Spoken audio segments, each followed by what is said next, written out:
नारायण नारायण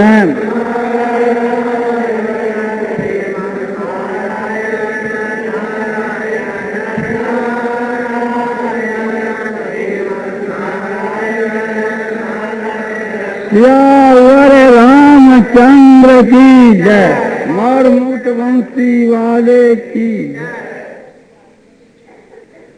उपदेश और आदेश देने का न तो मेरा अधिकार है और न मैं उसके लिए पात्र हूं, या न मेरी सामर्थ्य भी नहीं है और मेरा अधिकार भी नहीं है, क्योंकि मैं एक वयस्क का बालक हूं। इस कारण से मेरा उपदेश देने का, आदेश देने का शास्त्र से कोई अधिकार नहीं और सामर्थ्य भी हमारी नहीं। सामर्थ्य तो वे महापुरुष दे सकते हैं जो ज्ञानी हैं, त्यागी हैं, व्रत हैं, महात्मा पुरुष है, जिनके आचरण उच्च कोटि के हैं, जो अपने वाणी से कहते हैं उसी प्रकार से जो करते हैं, वे लोग उपदेश और आदेश दे सकते हैं। आप लोगों की मुझ पर दया है, आप लोगों का मेरे पर प्रेम है, तो मैं बालक की भांति आप लोगों की सेवा के मैं प्रार्थना कर दिया करता हूँ। उसको आप काम में लावें तो आपका मैं आभारी हूँ, आपकी मेरे ऊपर बड़ी दया है। उसको आप काम में नहीं लावें तो आप मालिक हैं, इसके लिए कोई आपको दोष नहीं है। मैं यदि गुरु हूँ और गुरु बनकर के यदि उपदेश दूं और उसको आप काम में नहीं लाओ तो आपको पाप का भागी होना पड़ता है, तो वो तो हमारा अधिकार ही नहीं। मैं एक वैश्य हूं तो अपने वर्णाश्रम के हिसाब से मेरा गुरु बनने का अधिकार नहीं। मैं वास्तव के वहां व्यास गिद्दी पर बैठकर किसी नहीं कह सकता, मैं किसी को अपना शिष्य नहीं बना सकता, मैं किसी को दीक्षा नहीं दे सकता, या अपना चरण धोकर किसी को पिलाऊं तो समझो कि घोर नरक की प्राप्ति मुझको हुई। तो ये एक प्रकार से चीज जो है, ये न तो मेरा कर्तव्य है और न करना चाहिए।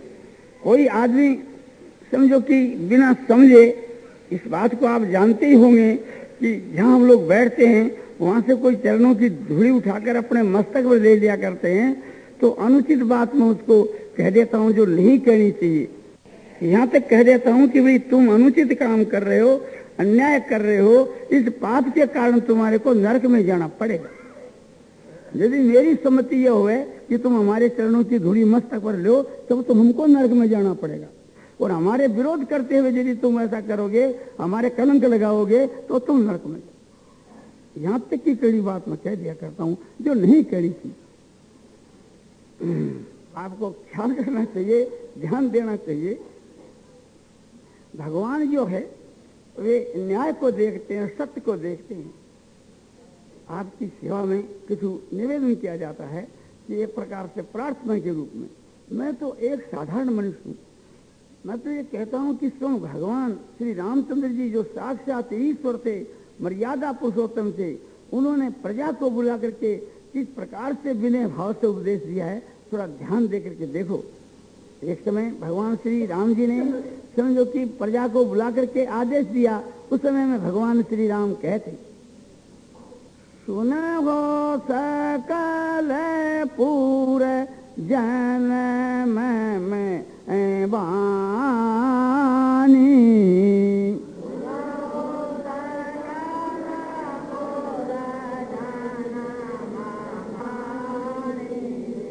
कहूँ ने कथो ममता और आनी।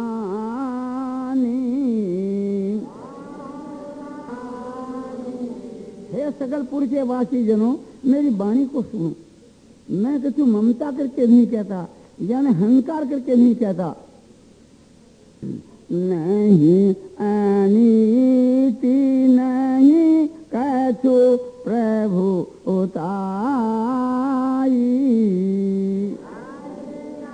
सुनहु करहु जो तुम ही सुहाई।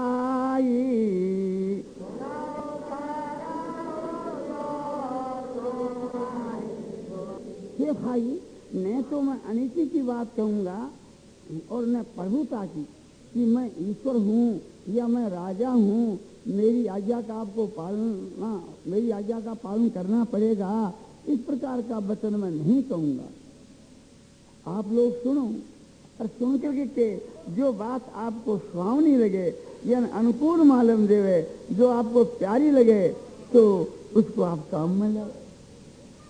और जो अनीति कछु भाखे हूँ भाई,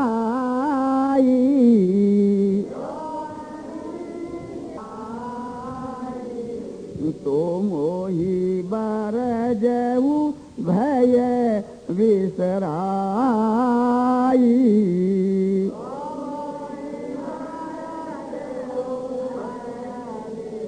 और हे भाई, यदि मैं कोई अनीति की बात कह डालूं तो आप लोग भय को त्याग कर करके और मुझको मना कर देना।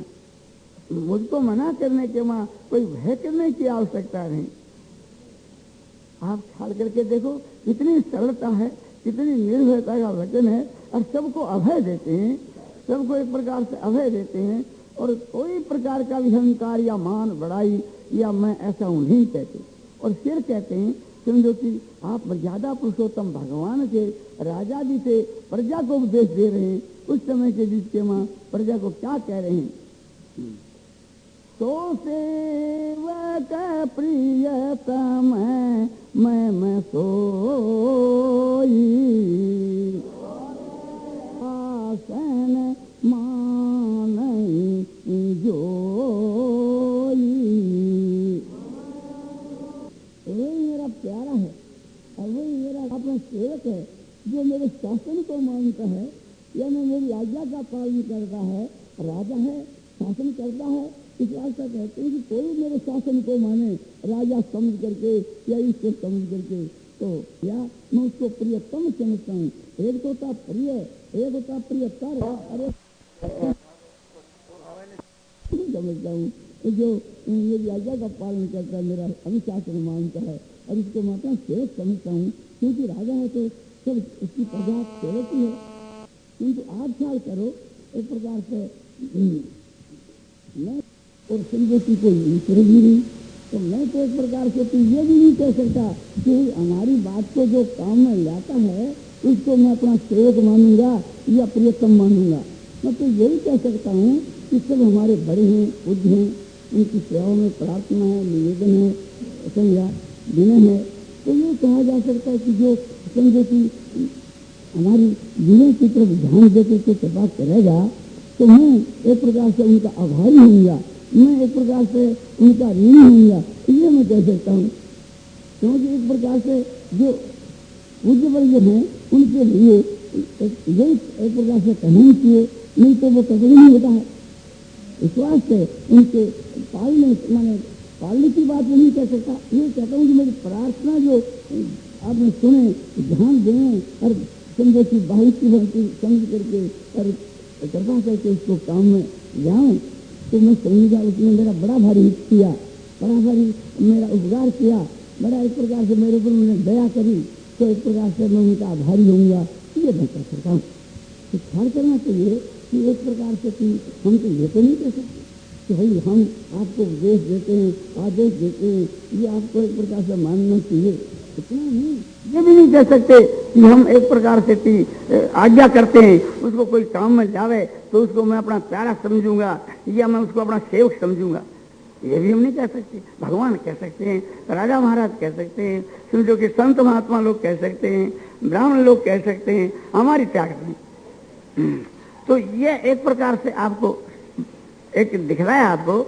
अब कहने का ये अभिप्राय है कि वर्ण आश्रम के धर्म की बात है, वर्ण धर्म आश्रम धर्म, तो संक्षेप से ही मैं आपको कहूंगा, क्योंकि उसका विस्तार तो बहुत है और पुस्तकों में लिखा हुआ है, तो आप देख सकते हैं। मनु जी ने ये बतलाया हमारे वर्ण धर्म के लिए, ब्राह्मण के लिए खट कर्म बतलाए हैं कि जग करना, जग करना, दान देना, दान लेना, और समझो कि आपने वेद पढ़ना और वेद पढ़ाना, ये जो जो कर्म है मनु जी ने ब्राह्मणों के लिए बताए हैं। 3 तो धर्म के पालन के लिए और 3 जीविका के लिए। वेद पढ़ाना और जग कराना और दान लेना, ये तीन है सो जीविका के लिए। और उच्च कोटि के जो ब्राह्मण होते हैं वे शीलोत्स वृत्ति करते हैं। शील और उच्च जो वृत्ति है वो इससे भी ऊंचे दर्जे की है, वो आजकल एक प्रकार से प्राय नष्ट हो गई। शीलोत्स वृत्ति क्या है? शील और ऊंच। शील उसको कहते हैं कि जो खेत में से धान काट करके लिए जाते हैं अपने राजपुताना में, फिर समझो कि वहाँ सीटा निकलता है और उसके बजरी और अपने जुआ इत्यादि होया करते हैं, वो शील की सीटी कहते हैं, उसमें ब्राह्मणों का हक है। किंतु आजकल तो वे समझो कि अपने किसान लोग ही काट कर ले आते हैं। दूसरा उच्च वृत्ति उसको कहते हैं कि जो थड़ा निकालने के बाद के वहाँ जो दाने जो भूमि पर गिर जाते हैं तो उसका हक ब्राह्मणों का है, क्योंकि ब्राह्मण भूदेव है। तो उसी को चुन चुन करके के कपोत की माप के इकट्ठा करके के उससे अपनी जीविका करे, वो एक प्रकार से समझो कि अपने ऋषियों की वृत्ति है। ऋषियों की एक प्रकार से जीविका, वे ब्राह्मण होकर के ऋषि के तुल्य है। इस प्रकार जो अपना निर्वाह करते हैं, तो वो शील और उच्च वृत्ति हो तो एकदम प्राय खत्म हो गई।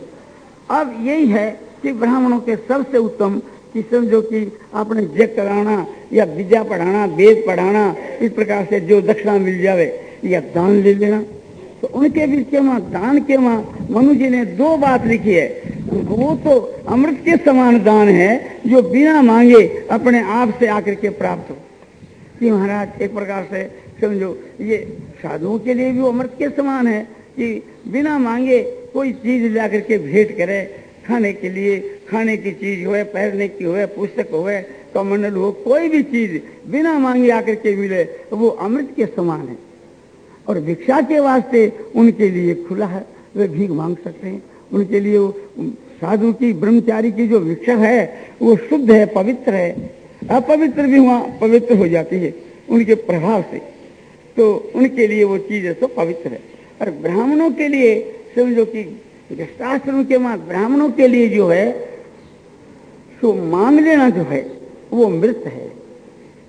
तीनों के बीच के मां तीन प्रकार की जो जीविका है, उन तीन प्रकार की जीविका के मां कि जैसे समझो कि दक्षिणा लेना, जग करा करके विद्या पढ़ा करके समझो कि उससे दक्षिणा लेना शिष्य से, तो ये तो उनकी उत्तम वृत्ति है। ये तो एक प्रकार से तिसत्य वृत्ति है। और वो जो एक प्रकार से समझो कि अमृत है, कौन सी कि बिना मांगे जो आकर मिल जावे, वो ब्राह्मणों के लिए भी बहुत ही अमृत है, गृहस्थियों के लिए भी वो अमृत है। और मांग ले वे वो है तो दान, किंतु मांग करके जो दान है वो मृत है, उसका दर्जा कुछ और सबसे नीचा है। जितनी ब्राह्मणों की वृत्ति है उससे सबसे नीचा दर्जा इसका है कि मांग करके खिले। ये मनु जी ने विस्तार पूर्वक समझो कि मनु की चौथी अध्याय में सब बातें बतलाई है, आप चाहो तो देख सकते। दूसरी बात बतलाई जाती है कि एक ब्राह्मणों के, क्षत्रिय और वैश्यों के तीनों के समान धर्म, तीनों के समान धर्म, ब्राह्मण क्षत्रिय और वैश्य तीनों के समान धर्म क्या है? तो जग करना, दान देना, विद्या पढ़ना, वेद पढ़ना, वेद का अभ्यास करना और समझो दान देना और जग करना, तो ये तीनों के लिए ही समान धर्म है। इसके बाद के बीच के वहाँ आपत्ति काल का धर्म भी बतलाया है।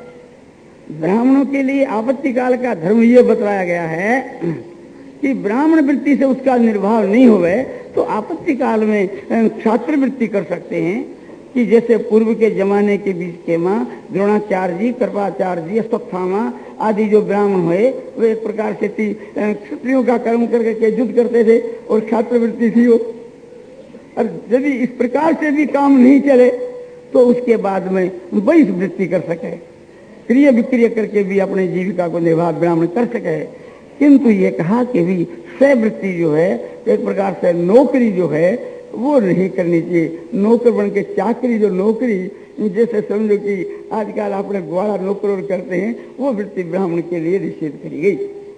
और ये भी कहा गया कि यदि कृषि को रक्ष वाणिज्य और ये जो वैश्य वृत्ति है उसके में भी उसको रस नहीं बेचना चाहिए और खुद ब्राह्मण को हल नहीं चलाना चाहिए, खेती का काम करे। तो इतनी इतनी थोड़ी थोड़ी बात उसके बीच के वहां से और अपने निषेध कर दी गई। अब रही क्षत्रियों के वास्ते, तो क्षत्रिय जो है उनके लिए ये तीन तो आपने जग करना और दान समझो कि देना और विद्या पढ़ना, वेद पढ़ना, ये उनका सामान्य धर्म है। जो ब्राह्मण का है वो क्षत्रिय का। किंतु ये याद करना चाहिए, क्षत्रिय को एक प्रकार से कभी जो है वेद पढ़ना नहीं थी, दान लेना नहीं थी, जग कराना नहीं थी। जो क्षत्रिय होकर के और समझो कि आपने विद्या पढ़ाता है, समझ लो कि एक प्रकार से थी ऐसी बात आती है कहीं कहीं कि बड़े बड़े ऋषि और महात्मा लोग क्षत्रियों के पास में गए हैं विद्या के लिए, तो उन्होंने दान के रूप में वो विद्या दी है। ऐसा नहीं कि आपने गुरु बन करके उसको शिष्य बना करके विद्या दी, तो दी है विद्या, किंतु दान के रूप में उन्होंने विद्या दी है कि महाराज आप तो ब्राह्मण हो, मैं क्षत्रिय हूँ, तो मेरा दान दे मेरा काम है, नहीं कि 1 रुपये से आपको शिष्य बनाना है मेरा काम। तो इसी प्रकार से आपने दे सकते हैं। और दूसरों को जग कराना जो है ये तो करा नहीं सकते। यदि ऐसा कराना तो ब्राह्मणों की वृत्ति का छेदन हो जाएगा, इससे उनको घोर नरक मिलेगा। और इसी प्रकार से दान लेना भी उसके लिए कलंक है, क्षत्रिय के लिए दान लेना भी कलंक है। और उनके लिए समझो कि एक प्रकार से विवाह शादी करा देना और करा देना, वो भी उनके लिए बहुत ही घृणित बात है। ऐसे ही वैश्य के लिए, मैं वैश्य का बालक हूँ, चाहे मैं विद्या पढ़, मैं तो इतना विद्वान भी नहीं हूँ, मुझको तो न कोई वेदों का इतना ज्ञान है, न कोई संस्कृत का ज्ञान है, न कोई व्याकरण का ज्ञान है, मुझको तो हिंदी भाषा का ही पूरा ज्ञान नहीं है। तो मैं तो एक प्रकार से समझो कि अक्षरों के बीच के हमारा निरक्षर तो नहीं कहना चाहिए, किंतु निरक्षर के तुल्य कहा जा सकता है।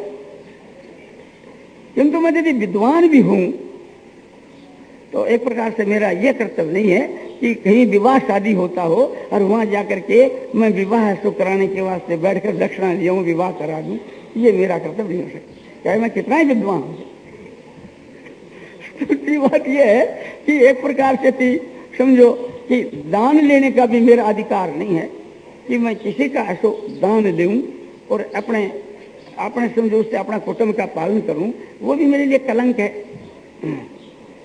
एक प्रकार से समझो कि किसी अंश के वहां दान का अंश माना जा सकता है कि जैसे गीता प्रेस है, संस्था है, और जैसे ये यहाँ का काम चलता है, तो हम सब भाई लोग खाली 22 लोग रुपया इकट्ठा करके, और वो भी रुपया कैसे कि कोई 100 रुपया लगाना चाहो तो उसका 50 या 25 ही उसका लिया जावे, और वो लेकर के और यहाँ वैश्यों की सेवा में और ब्राह्मणों की साधुओं की सेवा में रुपया लगा दिया गया। तो वो एक प्रकार से ये जो काम है ये भी हमारा काम नहीं था, ये ब्राह्मणों का काम है। क्यों कि ब्राह्मण लोग जो है एक प्रकार से अच्छे जो ब्राह्मण होते थे तो उन पर विश्वास करके के लोग दिया करते थे, आवश्यकता के माफक तो उसमें रख लिया करते थे, और बाद बाकी समझो कि अच्छे काम में लगा दिया करते थे।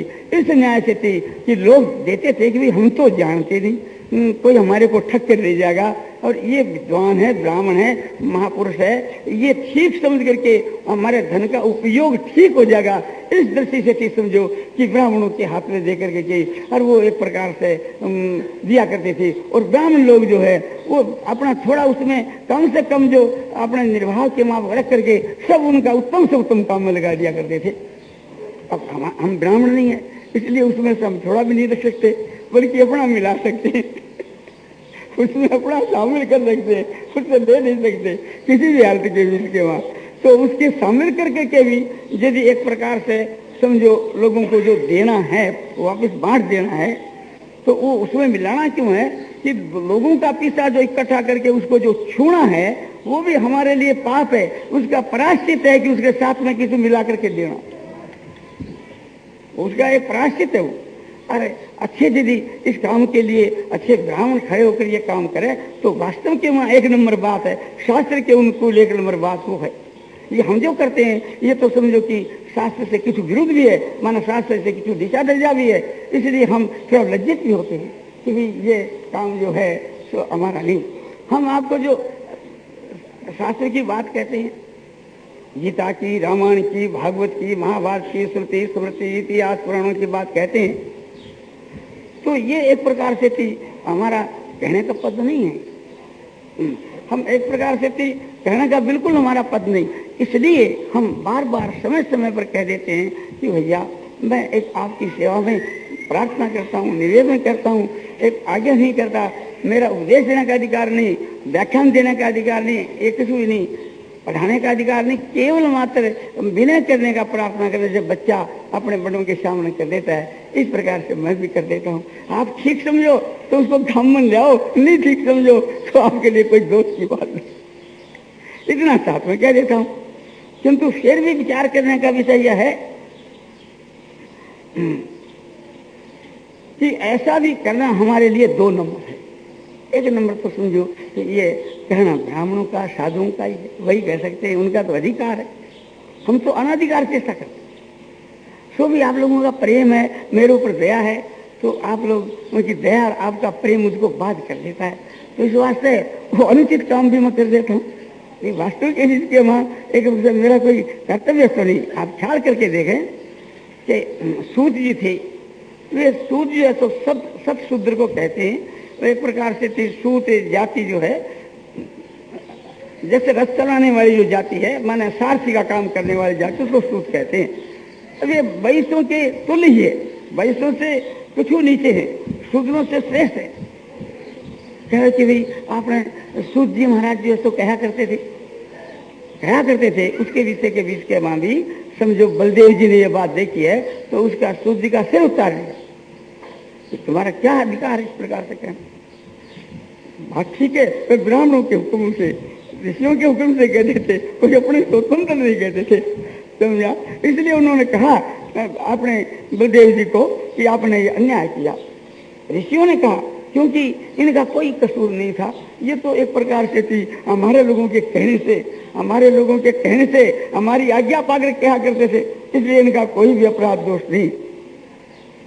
विदुर जी महाराज जो है शूद्र थे, तो उन्होंने पूछा, एक प्रकार से थी वेदों की बात पूछी आपने धृतराष्ट्र ने, तो उन्होंने ये महाभारत के उद्योग पर में कथा आती है, तो उन्होंने कहा कि मैं नहीं कह सकता वेदों को, क्यों, मैं शूद्र हूँ, तो मैं संत सुजात को बुला देता हूँ, वे आपको उपदेश करेंगे वेदों का।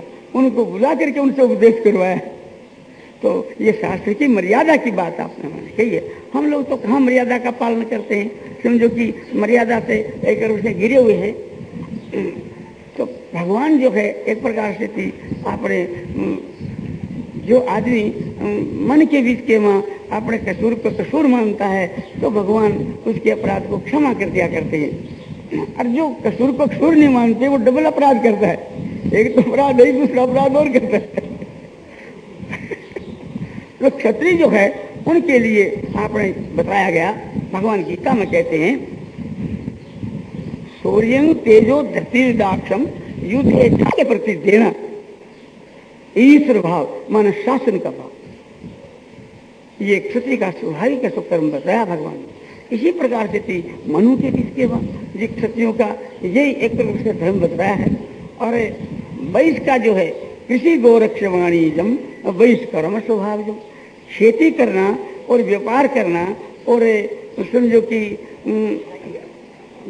कृषि गोरक्ष और गौ की रक्षा करना, ये एक वैश्य का स्वाभाविक कर्म है। ये वैश्य के लिए जीविका का भी यही कर्म है, और निष्काम भाव से किया जाए तो आत्मा का उद्धार भी हो जाता है।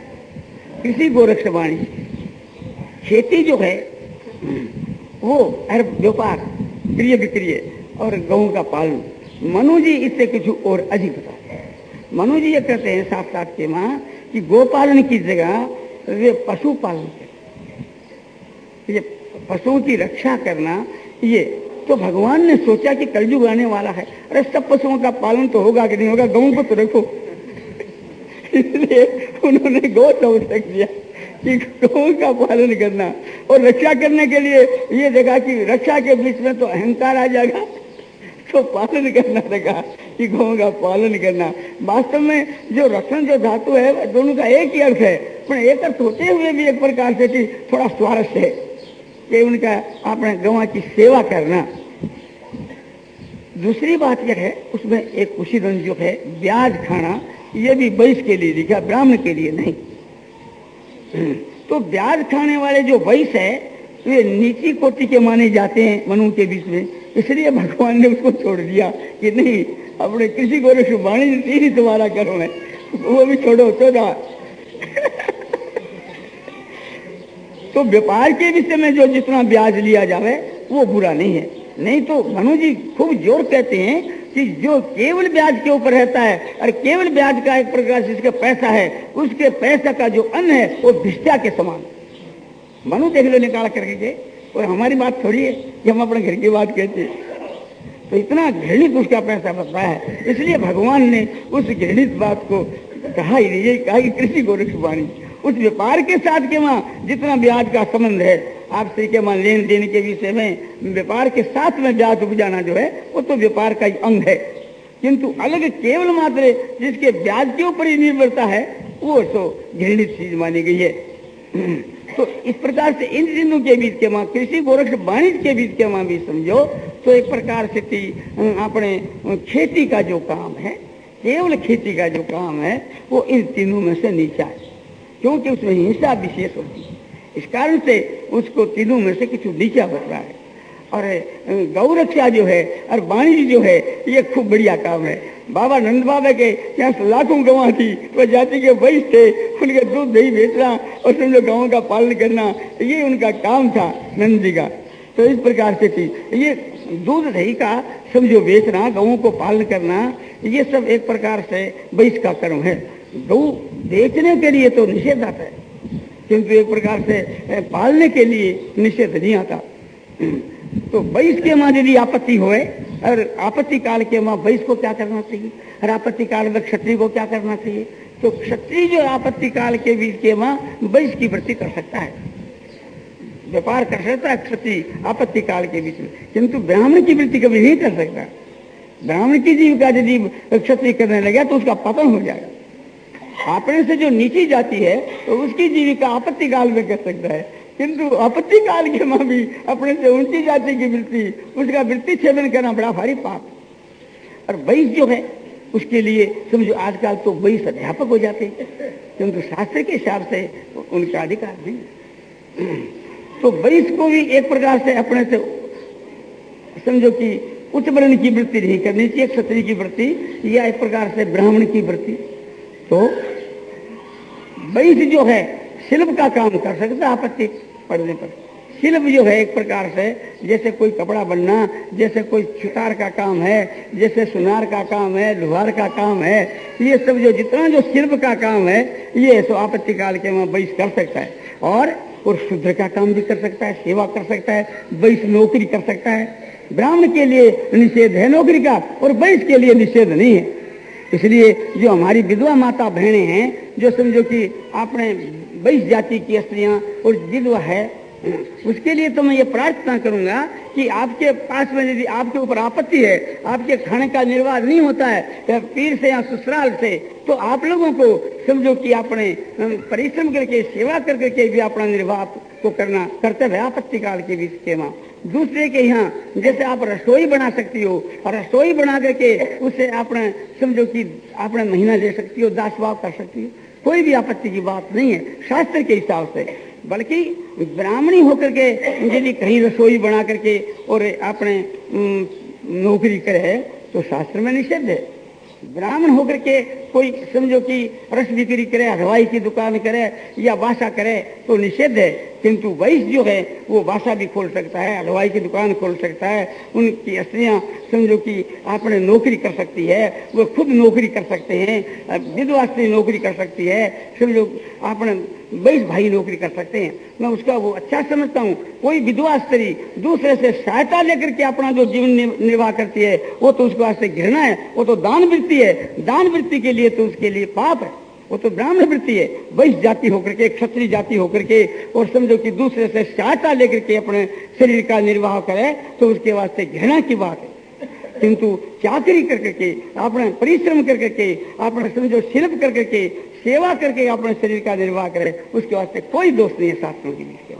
इस वास्ते जो क्षत्रिय जाति है, जो वैश्य जाति है, यानी क्षत्रिय जो है वो वैश्य वृत्ति से काम चला सके और वैश्य से नहीं चल सके तो शूद्र वृत्ति से काम चला सके, शिल्प वृत्ति से काम